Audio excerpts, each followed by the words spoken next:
Hello everyone, আসসালামু আলাইকুম। আশা করি সকলে ভালো আছেন। তো আলহামদুলিল্লাহ গুগুর বাচ্চা একটু বড় হয়েছে, হালকা একটু সাইজে আসছে। আলহামদুলিল্লাহ গুগুরটা অনেক মোল্ডিং হওয়ার পরবর্তীতে আলহামদুলিল্লাহ অনেক সুন্দর হয়েছে। পাশাপাশি বাজরিগার ওই যে দেখা যাইতেছে, বাজরিগারের বাচ্চার হালকা একটু মাথা দেখা যাইতেছে। দুইটা বাচ্চা, মোটামুটি দুইটা বাচ্চা আছে। তো মোটামুটি ভালো। আমি জানি না আবার কেন গুগল একটা ডিম পারছে, একটা বাচ্চা উঠছে। এটা আমি নতুন গুগল পালন করতেছি, যদি আপনারা কেউ জানে থাকেন তাহলে আমাকে একটু জানাইবেন। এখানে লাহোরে দুইটা বাচ্চা আছে, ওরা শুধু দেখে দেখে গমগুলা খাইতেছে আর অন্য ভুট্টা ডাল ওগুলা খাইতেছে না। এই হলো মোটামুটি কাহিনী। তো কিছু কিছু কবুতর আছে আমার বিভিন্ন জিনিসপত্র খায় না, যেমন আপনাদেরকে বলতে চাচ্ছি যে এই কবুতরগুলা ওগুলা গম খাইতে চায় না, বাট অন্য ভুট্টা ডাল বিভিন্ন জিনিসগুলা খায়। আমার এখানে বিভিন্ন কবুতর আছে, বিভিন্ন জিনিস খায় না, বিভিন্ন জিনিস খায়। যেমন আপনাদেরকে আমি দেখাইতে পারি কর্নারে একটা কবুতর।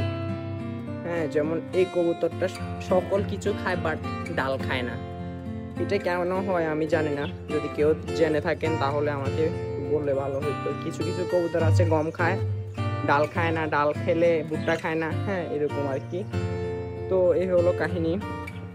তো এখানে আলহামদুলিল্লাহ গতবার আমার ডিম উলট পালট হয়ে একটা কিং এর বাচ্চা আসছে আর একটা গ্লেভারের বাচ্চা আসছে, তো ওরা তা দিয়ে ফুটাইছে।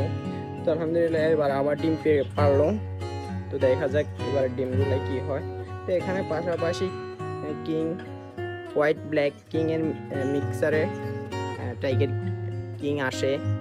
তো এবারে আনফরচুনেটলি এখানে চামড়া আন্ডা পারলো, ডিম পারলো।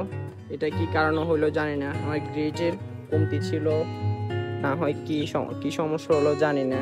তো এখানে একটা ডিম পারছে, এই কারণে তা দেখতেছে, আর একটা চামড়া আন্ডা পারার কারণে চলে গেছে। তো চাচ্ছি যে এই পেয়ারটা বিক্রি করে দেওয়ার জন্য। এ হলো কাহিনী। তো এখানে সবজি রেসার মোল্ডিং চলতেছে, মোটামুটি মোল্ডিং কমপ্লিট হয়ে আসছে। শুধুমাত্র ঘাড়ের এখানে অল্প কয়েকটা পালক ছিল, ওটা পরে উঠবে। তো আলহামদুলিল্লাহ এ হলো সেটা আর কি, এখানে ওষুধ। তো মোটামুটি আমাদের পরিপূর্ণ সেটআপ মোটামুটি দেওয়া কমপ্লিট, কারণ আমার এই দিক থেকে এদিক ফুল ফিল হয়ে এদিকে আসছি। এই সেটআপটা কালকে দেওয়া হইলো, তো এই দিক ফুল সেটআপ দেওয়া শেষ আমার। তো শুধুমাত্র এই জায়গায় দিয়ে শুধু 24-24 6টা খাঁচা বসবে, যেমন এইটার মতো। তো মোটামুটি খামারের এইটাই মানে পরিপূর্ণ রাখবো আর কি। আর এগুলা খালি রাখবো, কারণ বেশি কবুতর রাখবো না, বেশি রাখলে হিবিজিবি হয়ে যায় এই কারণে। তো আজকের মতো এই পর্যন্ত, আল্লাহ হাফিজ।